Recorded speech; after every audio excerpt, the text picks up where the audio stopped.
हरे हरि ओम। स्वस्ति श्री गणेशाय नमः। ओम श्री सरस्वती नमः। ओम श्री वेद पुरुषाय नमः। श्रीमातृपेतृचरणकमलेभ्यो नमः। ओम श्री गुरु चरणकमलेभ्यो नमः। समस्त कुल देवता चरण कमलीभ्यो नमः। ओम समस्त पितृदेवता चरण कमलीभ्यो नमः। कृष्णं नारायणं वन्दे कृष्णं वन्दे व्रजप्रियं कृष्णं द्वैपायनं वन्दे कृष्णं वन्दे प्रीतासुतं वासुदेवं सुता देवकं सचारुणमर्दनं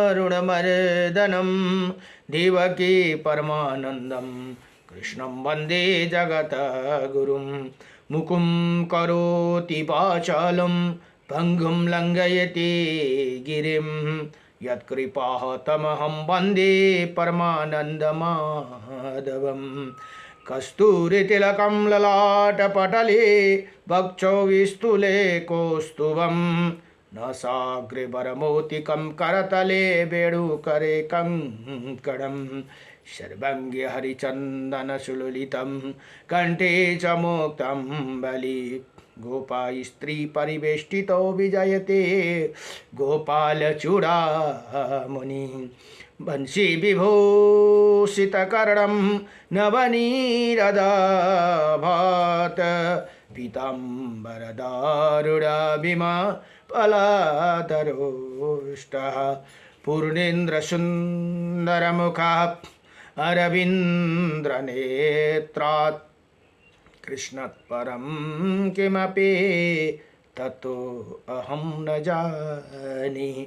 सच्चिदानन्दरूपायं विश्वोत्पत्यादिहेतवे त्रपत्राय विनाशाय श्रीकृष्णाय वयं नमः। जय श्री राधे जय जय श्री राधे मेरी स्वामिनी मैं राधे जो की दास जन्म जन्म दीजियो मोहे श्री चरण को बास जन्म जन्म दीजियो मोहे श्री वृंदावन को बास। नारायणं नमस्कृत्यं नरं चैव नरोत्तमं देवीं सरस्वतीं व्यासं ततो जयमुदीरयेत्। ओम श्री परमात्मने नमः। हरि ओम। गुरुर्ब्रह्मा गुरुर्विष्णु गुरुर्देव महेश्वरः गुरुर्साक्षात् परं ब्रह्म तस्मै श्री गुरवे नमः। अखण्डमण्डलकारकं व्याप्तयेनं चराचरं तत्पदं दर्शितं येनं तस्मै श्री गुरुदेव नमः। श्री गुरुदेव कृपानिधि स्वामी शरणगत छौ प्रभु कहामि पायो आश्रय चरण कमल मा मनायो न पशुष भव दल दल मा बनायो न पशुष भव दल दल मा राजेशितकु नत मन भावन प्रणामिताको पतति पावन दिनु भो गुरुले आज चिनाई कसरी तिरौला योरी नलाई श्री गुरुदेव कृपानिधि स्वामी शरणगत छौ प्रभु कहामि मन मरदम विषय चितायूं कति कति जन्म यसै बितायूं रजी को करुणा भये छ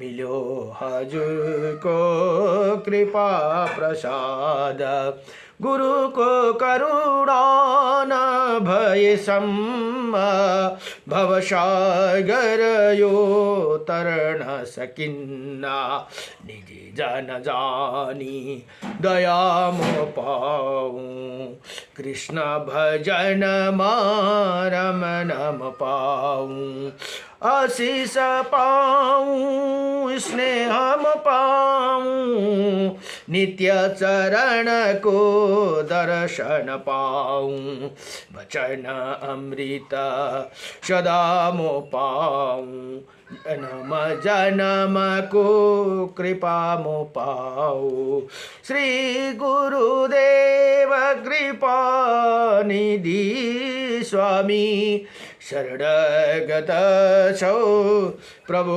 कहामी शरणगत छौ प्रभु कहामी श्री सतगुरु भगवान को जय जय जय श्री राधे श्याम गुरु बिना ज्ञान न उपजे गुरु बिना मिले न मोक्षे गुरु बिना लिखे न सत्य को गुरु बिना मिटे न दोष हरि ओम अथ श्री विष्णु अष्टविंशतितमं स्तोत्रम श्री अर्जुनोवाच किं नो नामं सहस्राणि जपते च पुनः पुनः यानि नामानि दिव्यानि तानि चक्षुष केशव भाई अर्जुन सोद्धछन् हे भगवान केशव मनुष्य बार बार एक हजार नाम जप क्यों करते उनका दिव्य नाम वर्णन गर्नुहोस् भनेर यहाँ प्रार्थना गर्दछन् भने श्री भगवान भन्नुहुन्छ श्री भगवान उवाच मच्छं कुर्मं वराहं च वामनं च जनार्दनं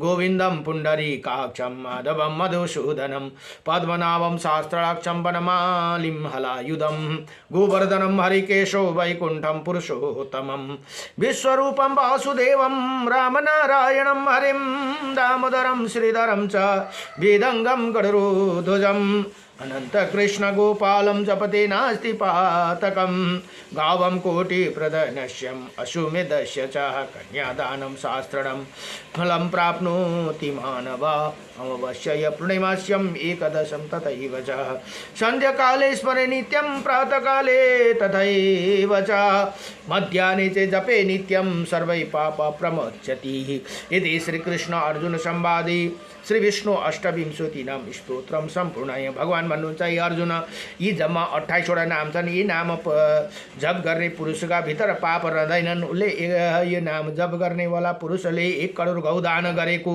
भने 100 अश्वमेध र 1000 कन्या दान गरेको फल प्राप्त गर्दछन् औँसीमा पूर्णिमा तथा एकादशी तिथिको नव प्रतिदिन सन्ध्यामा प्रातः एवं मध्याह्नको समय यिन नामका स्मरणपूर्वक जप गर्नेवाला पुरुष सम्पूर्ण पापदेखि मुक्ति हुन्छन् भनेर यहाँ बताउनु भयो नमो भगवते वासुदेवाय नारायणं परम ब्रह्म नारायणं परम तपः नारायणं परम देव सर्वनारायणं सदा रामाय रामभद्राय श्री रामचंद्राय वेदसे श्री रघुनाथाय नाथाय सीताये पतये नमः जय जय लक्ष्मी नारायण भगवान को राधा रमण भगवान को श्री रामचंद्र भगवान को जय जय उमापति शंकर भगवान को जय जय कैलाशपति महादेव को हर हर महादेव शंभु जय जय श्री राधे श्याम रायले मत्स्य महापुराण अध्ययन हुँदैछन् मत्स्य महापुराणमा जम्मा 14000 श्लोक छन् भने 291 अध्याय भनेर बताइएको छ भने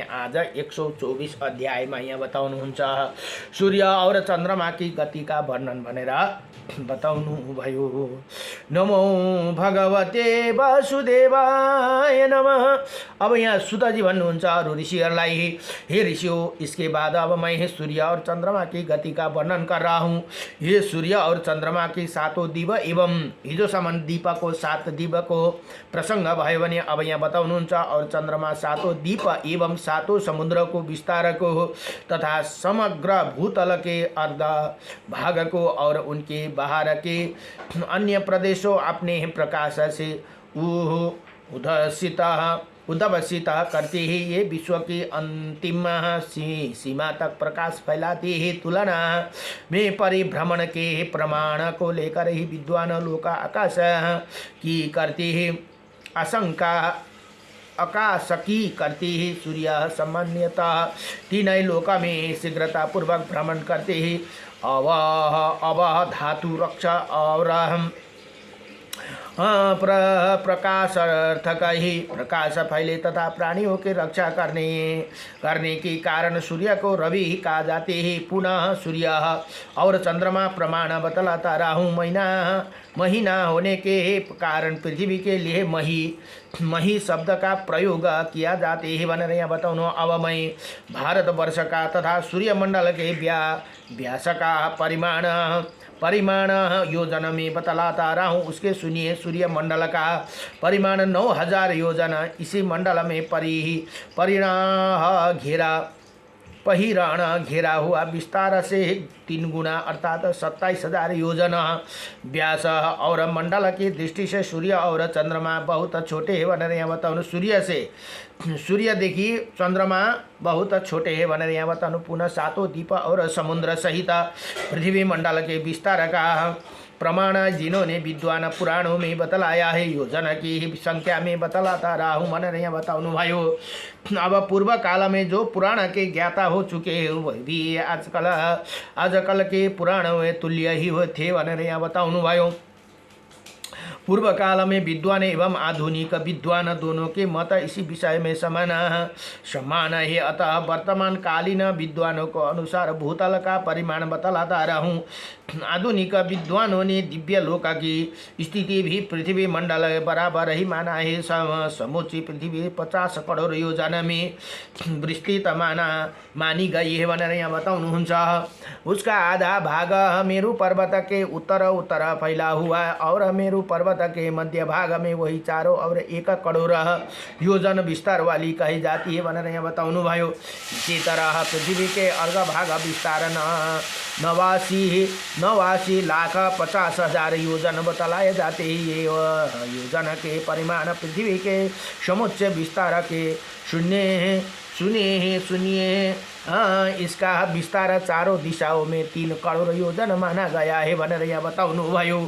यही 7 द्वीपों और समुद्र से घिरा हुआ पृथ्वी का विस्तार है। पृथ्वी का आंतरिक मंडल ब्रह्मा मंडल से 3 गुना अधिक है। भनेर यहाँ बताउनु भयो। इसी प्रकार उसका परिमाण 11 करोड़ 37 लाख योजन माना गया है। यही पृथ्वी के आंतरिक मंडल की गणना की गई है। भनेर यहाँ बताउनु। आकाश मंडल में जितना तारा गण की स्थिति है उतना ही समग्र पृथ्वी मंडल का विस्तार माना गया है। इसी प्रकार पृथ्वी मंडल के परिमाण के बराबर आकाश मंडल भी है। अब ज्योतिषी गण के प्रचार की बात सुनो। मेरु पर्वत की पूर्व दिशा में मानसोत्तर पर्वत के शिखा पर बसबो का सारा नाम की महेंद्र की पुण्यमयी नगरी है जो सुवर्ण से सुशोभित है। पुनः मेरु की दक्षिण दिशा में मानस पर्वत के पृष्ठभाग पर संयमनी पुरी है जिसमें सूर्य के पुत्र यमराज निवास करते हैं। पुनः मेरु की पश्चिम दिशा में मानस पर्वत के शिखर पर बुद्धिमान वरुण के सुखा नाम की रमणीय पुरी है। भनेर यहाँ बताउन। मेरु की उत्तर दिशा में मानस पर्वत पर शिखर पर महेंद्रपुरी के समान चंद्रदेव की विभावरी पुरी है। उसी मानसोत्तर पर्वत के पृष्ठभाग की चारों दिशाओं में लोकपाल गण धर्म की व्यवस्था और लोक की रक्षा करने के लिए स्थिति है। भनेर यहाँ बताउनु भयो। अब दक्षिणायन के समय सूर्य उन्हीं लोकपाल से वो ऊपर होकर भ्रमण करते हैं। भनेर यहाँ बताउनु। अच्छा 15 दिन में उत्तरायण र दक्षिणायन भनेर यहाँ बताउनुहुन्छ। एक 15 दिन दक्षिणायन हुन्छन् भने 15 दिन उत्तरायण हुन्छ भनेर यहाँ बताउनुहुन्छ। अब यहाँ दक्षिण दिशा का आश्रय लेने पर सूर्य की जैसी गति होती उसी सुनिए। दक्षिण काल में सूर्य छोड़े गए बाण की तरह शीघ्रता से चलते हैं और ज्योतिष चक्र के सदा साथ लिए रहते हैं। इसी प्रकार भ्रमण करते हुए जिस समय सूर्य अमरवती पुरी में पहुँचते हैं उसी समय वो गगन मंडल के मध्य भाग में रहते हैं। भनेर यहाँ बताउनु। अर्थात मध्याह्न होते हैं उसी समय वो यमराज के स्वयंपुरी में उदित होते हुए और विभावरी नगर में अस्त होते हुए दिखते हैं। वन रहे बताऊँ तथा सुखा नगरी में आधी रात होते हैं। इसी प्रकार जब सूर्य मध्याह्न काल में यमराज के स्वयंपुरी में पहुँचते हैं तब वरुण की सुखा नगरी को उगते हुए और महेंद्र की विश्राम पशुओं का सारा मरवती पुरी में अस्त होते हुए दिखते हैं तथा विभावरी पुरी में आधी रात होती है। जब दोपहर के समय सूर्य वरुण की सुखान नगरी में पहुँचते हैं तब चंद्रमा की पुरी विभावरी में उदय होते हैं। तब सूर्य महेंद्र के अमरवती पुरी में महेंद्र बने को इंद्र को अमरवती पुरी में उदय होते हैं। तब वरुण की सुख सागर में अस्त होते हैं दिखते हैं। वन रहे बताऊँ और स्वयंपुरी में आधी रात होते। इसी प्रकार हम सूर्य अलात चक्र जलती बने ठीक भांति बड़ी शीघ्रता से चक्कर लगाते हैं। वनने बताओ नो भाइयों, इसी प्रकार स्वयं भ्रमण करते हुए सूर्य नक्षत्रों को भी भ्रमण कराते ही ये चारों दक्षिणांत पार्श्व भाग में चलते रहते हैं। उदय और अस्त के समय पुनः उदय और अस्त होते रहते हैं और पूर्व एवं अपराह्न में दो देवपुरियों में तथा मध्याह्न के समय एक पुरी में पहुँचते ही। वन रहे बताओ भाइयों, इसी प्रकार सूर्य उदय होकर अपनी बढ़ती हुई तेजस्विनी किरणों से दोपहर के समय तपते हैं और उसके बाद धीरे धीरे हास को प्राप्त होती हुई उन्हें किरणों के साथ अस्त हो जाते हैं। वन रहे बताओ सूर्य के इसी उदय और अस्त से पूर्व और पश्चिम दिशा का ज्ञान होते और ये हुई सूर्य जैसे पूर्व दिशाओं में तपते हैं उसी तरह पश्चिम तथा पार्श्व भाग उत्तर और दक्षिण में ये प्रकाश फैलाते हैं। परंतु उन दिशाओं में जहाँ सूर्य का उदय दिखता है वहीं उदय स्थान कहलाते हैं तथा जिस दिशा में सूर्य उदय अदृश्य हो जाते हैं उसी अस्त स्थान कहा जाते हैं। मेरू पर्वत में सभी पर्वतों को मेरू पर्वत बाहिर कसले दाजुले बोलाउँदैछन् है। मेरू पर्वत सूर्य उदय दिखती है उदय स्थान काला जाते हैं अदृश्य हो जाते हैं और अस्त स्थान का मेरू पर्वत सभी पर्वतों से उत्तर और लोका पर्वत दक्षिण दिशा में स्थित है। इसलिए सूर्य के बहुत दूर हो जाने तक पृथ्वी की छाया से आवृत होने के कारण उनकी किरणों अवरुद्ध हो जाती है। इसी कारण सूर्य रात में नहीं दिख पाते। वन नहीं बताऊँ इसी प्रकार 1,00,000 किरणों सुशोभित सूर्य जब पुष्कर दीप के मध्य भाग में पहुँचते तब वहाँ ऊंचाई पर स्थित होने के कारण दिखा पड़ते हैं। सूर्य एक मुहूर्त दो घड़ी में पृथ्वी के 33वें भाग तक पहुँच जाते हैं। उनकी गति का प्रमाण योजन के हजारों के गुणा सुनिए। सूर्य की एक मुहूर्त की गति का परिमाण 31,50,000 योजन में अधिक बतलाए जाते हैं। यहाँ बताऊँ भाइयों, इसी क्रम से जब सूर्य दक्षिण दिशा में जाते हैं तब वहाँ 6 महीना तक भ्रमण करने का पश्चात पुनः 7वें मास में उत्तर दिशा की ओर लौटते हैं। भनेर यहाँ बताउनु यही कारण दक्षिणायन र उत्तरायण भनेर यहाँ बताउनु भयो। दक्षिणायन के समय सूर्य पुष्कर दीप के भ्रमण करते हैं। दक्षिणायन भने चाहिँ दक्षिणपट्टि जाँदा पुष्कर दीप भ्रमण गर्नुहुन्छ अरे भनेर यहाँ बताउनु भयो। अब मानो सतरह और मेरू पर्वत के बीच में पुष्कर दीप के 3 गुणा अंतर है। जब दक्षिण दिशा में सूर्य की गति का परिमाण सुनिए। ये दक्षिणायन मंडल 9 करोड़ 45 लाख योजन विस्तृत बताया गए। ये सूर्य की एक दिन रात गति और दक्षिणायन से निवृत्त होकर जब सूर्य विपुषा खगोलीय वृत्त और कांति वृत्त का कटान बिंदु स्थान पर स्थित होता है, तब वो क्षीर सागर के उत्तर दिशा में भ्रमण करते हैं। अब विपुष मंडल का परिमाण योजन में सुनिए। वो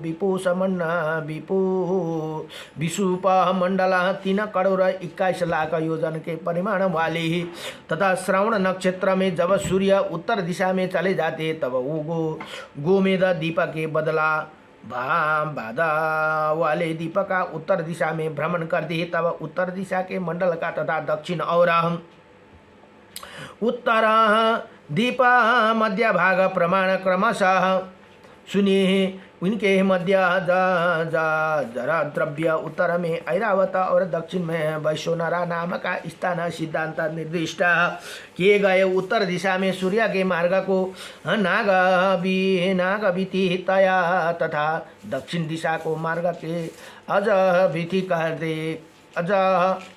कहते हैं भनेर यहाँ बताउनु भयो। यहाँ भन्नुहुन्छ दोनों असार अथवा अर्थात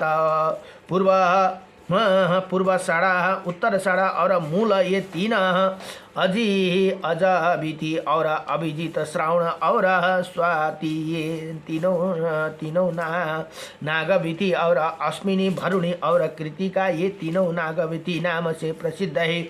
रोहिणी आराद्रा और मृगशिरा भी नागभिति कहलाते हैं। पूषा अश्लेषा और पुनर्वसु ये 3 ऐरावती विति कहते जाते हैं। 3 वितिया उत्तर दिशा का मार्ग कहलाती है। पूर्व फाल्गुनी उत्तर फाल्गुनी और ये नक्षत्र का नाम है। उत्तर फाल्गुनी मगा ये 3 अर्ष भी विति है और पूर्व भाद्रा उत्तर भाद्रपद और रेवती ये तीनों गोविथी नाम से पुकार जाते हैं। श्रावण धनिष्ठा और शतभिषा ये तीनों जरदुवा विधि ये तीनों विधिया मध्य मार्ग कहलाते हैं। हस्त चित्रा और स्वाति ये तीनों अज विधि कहलाते हैं। ज्येष्ठा विशाखा और अनुराधा ये मृग विधि कहलाते हैं। मूला पूर्वाषाढ़ा और उत्तराषाढ़ा ये वैष्णोरा विति और ये 3 वितिया दक्षिण मार्ग में बतलाए जाते हैं। अब उत्तर और दक्षिण दोनों दिशाओं का अंतर योजन में बतलाता रहा हूँ। इन दोनों दिशाओं का अंतर 31,03,600 योजन बतलाए जाते हैं। अब उत्तरायण और दक्षिण काल में दोनों दिशाओं और दोनों रेखाओं का अंतर योजन में परिमाण गति कार के बतलाता रहा हूँ। सुनिए उनमें 100 दूसरी का अंतर 71,25,000 योजन। सूर्य दोनों दिशाओं में रेखाओं के बाहरी और भीतरी भाग में चक्कर लगाते ये सूर्य मंडल सदा उत्तरायण के मंडल के भीतर और दक्षिण में बाहर से चक्कर लगाते उत्तर दिशा में विचरते हुए सूर्य 180 मंडल के भीतर गुजरते हुए उन्हें पार करते हैं भनेर यहाँ बताउनु भयो। अब मंडल का प्रमाण योजना के गणों में सुनिए। इसका परिमाण 18,058 योजन बतलाए जाते हैं। इसी मंडल का व्यास तिरछा जानना चाहिए। सूर्य दिन भर कुम्हारा के चक्कर की 3 नाभि मंडल पर चक्कर लगाते। सूर्य की भांति चंद्रमा भी वैसे ही भ्रमण करते हैं। उसी प्रकार दक्षिण और सूर्य चाक की तरह शीघ्रता पूर्वक चलते हुए उसी पार करते। इसी कारण वो इतनी विस्तृत भूमि की थोड़े ही समय पार कर जाते हैं। दक्षिण के समय सूर्य 13.5 नक्षत्र के मंडल में शीघ्रता पूर्वक मध्य भाग में गुजरते हुए 12 मुहूर्त के पार करते हैं, किंतु रात के समय उसी नक्षत्र को पार करने में उन्हें 18 मुहूर्त लगते हैं। जैसे कुम्हार के चक्र से मध्य भाग में स्थित विस्तृत गति मंद हो जाते हैं, वैसे ही उत्तरायण के समय सूर्य मंद गति से चलते हैं। इसी कारण थोड़ी सी भूमि पार करने कर उन्हें अधिक समय लगाना पड़ता है। उत्तरायण उत्तरायण के समय सूर्य दिन के 18 मुहूर्त में 13 नक्षत्रों के मध्य में विचरते हुए, किंतु रातों में उन्हें नक्षत्र पार करने में उन्हें 12 मुहूर्त लगते हैं। वही चक्र इन दोनों गतियों से मंदतर गति में घूमता है। चाका के मध्य भाग में रखे हुए मृत पिंडी का तरह ध्रुव भी उसी चक्र में मध्य स्थिति होकर घूमते रहते हैं। ध्रुव 30 मुहूर्त अर्थात दिन रात भर दोनों दिशाओं का मध्यवर्ती मंडल में भ्रमण करते हैं। यहाँ बताउनु भयो, उत्तरायण के समय दोनों में सूर्य की गति मंद और रात्रि के समय उन्हें सूर्य की गति तेज बतलाई गई है। उसी तरह दक्षिण काल में सूर्य की गति दिन के दिनों में तेज और रात्रि में मंद कही जाती है। यहाँ बताउनु भयो।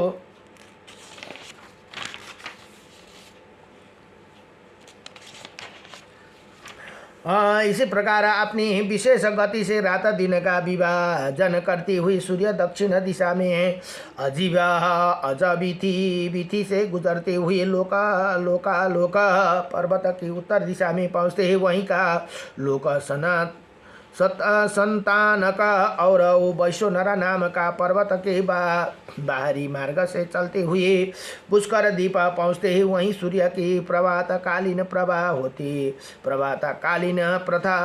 होती इसी मार्ग के पश्चिम पार्श्व भाग में लोक पर्वत पड़ते हैं, जो 10,000 योजन ऊंचे है। ये पर्वत मंडलाकार है और इसका एक भाग प्रकाश युक्त एवं दूसरा भारी तिरछा तिमिराच्छन्न रहता है। इसी लोका पर्वत के भीतर सूर्य चंद्रमा नक्षत्र और तारा गणों के साथ सभी ग्रह प्रकाशित होते हैं। इसी प्रकार जहाँ तक प्रकाश होते हैं वहीं तक लोक माना गया है कि वो शेष भाग निरालोक तमसा छन्न लोक्रियु धातु का अर्थात दर्शन अर्थात लोकान, और इसीलिए जो अलोका दृष्टि से दूरे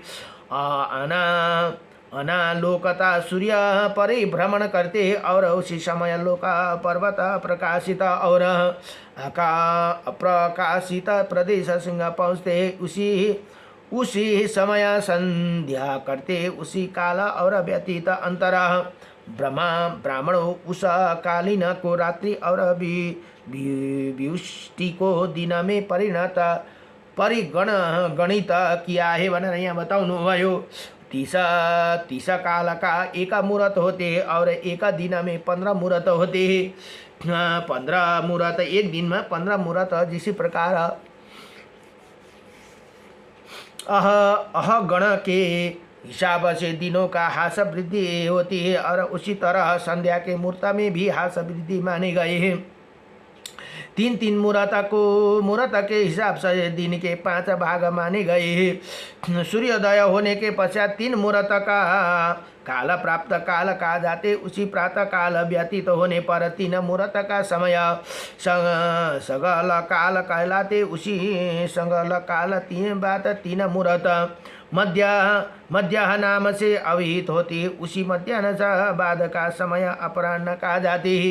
इसी का भी समय विद्वान 3 मुहूर्त ही माना गया। अपराह्न बीज जाने के बाद काल समय कहलाते। इसी प्रकार 15 मुहूर्त दिन 3 मुहूर्त के हिसाब से 5 भाग में विभक्त ही। इसी प्रकार रात में 15 मुहूर्त होते, दिनों में विषुव में ठीक 15 मुहूर्त दिन होते। शरद और बसंत ऋतु के मध्य में तुला संक्रांति का समय विषुव कहलाते हैं। उत्तरायण के दिन रात्रि के दक्षिण रात्रि दिन को ग्रसती और जहाँ तक सूर्य का प्रकाश पहुँचते हैं उसी लोका कहते हैं।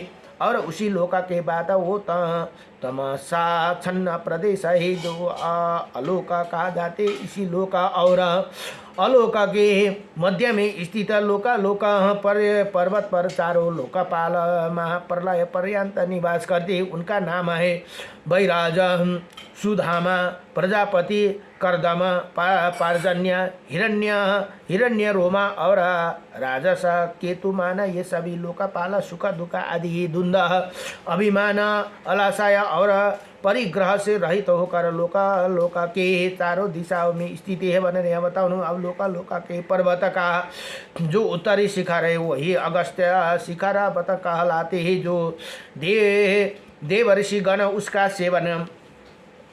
सेवन करते वही वैष्णवराग मार्ग के भी बाहर है और पितृगण मार्ग के नाम से प्रसिद्ध है। उसी पितृयान मार्ग पर प्रजाभिलाषी अग्निहोत्री तथा लोगों को संतान प्रदान करने वाले ऋषिगण निवास करते हैं।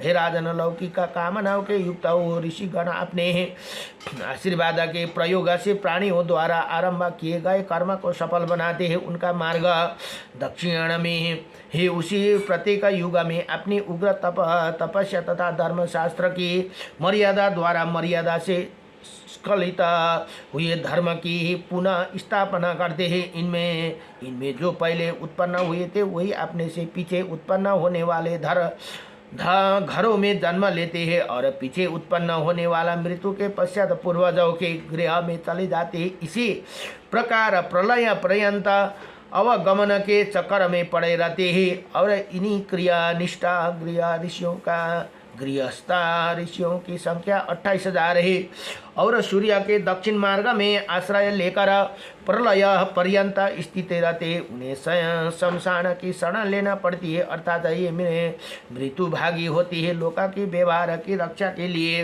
प्राणियों द्वारा आरंभ किए गए कर्मों की पूर्ति इच्छा देश परता स्त्री है। सवास तथा स्वच्छ पूर्वक संसारिक विषय भोग का सेवन इन्हीं कारण से उन्हीं ऋषियों का ये लोका में सिद्धि होते हुए भी शमशान में जाना पड़ता है। वरना यहाँ बताओ नो भाइयों।